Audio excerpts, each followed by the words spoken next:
She drank a glass of wine handed to her by a long-haired man in a bar, but he didn't expect to wake up in a strange bed the next day, with a wedding picture of herself and the shaggy guy on the wall. Lisa was shocked. It was just an ordinary encounter. How did she become someone else's wife? She looked around in confusion. She found herself in a huge room. There was a picture of the long-haired man and James on the wall, and a painting from her museum collection. How did this painting end up here?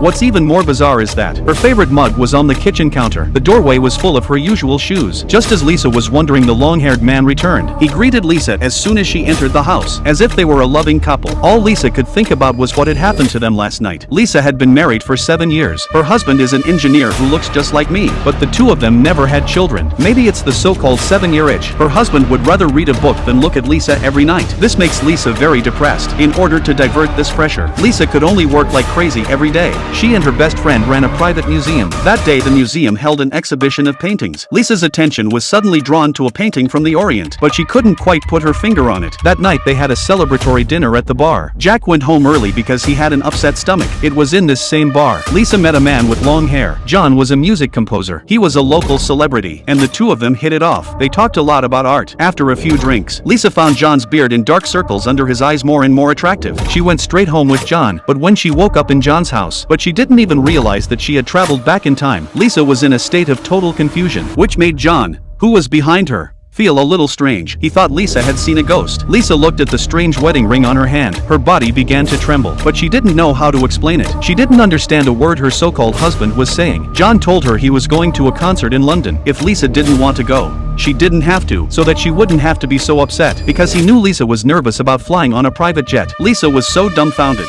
She couldn't even speak. She had to go out for some fresh air. Lisa came out into the street. She took out her cell phone and looked through her photo albums. It was full of intimate photos of herself and John. Luckily there was a picture of her best friend. She called her best friend, but what she said on the phone made her even more confused. There was no correlation between the two of them. Lisa asked her where her husband Jack was, but she said she didn't know Jack, only John. So in this parallel world, the girlfriend is still the same girlfriend, but now she owns a flower store. She's not the assistant director of a museum, and she doesn't know anything about the other world. While Lisa was in a daze, she accidentally walked into her old house. Looking at the familiar house, she immediately thought that Jack might still be waiting for her, so she rang the doorbell with great trepidation, but it wasn't her husband who answered the door. This made Lisa even more nervous.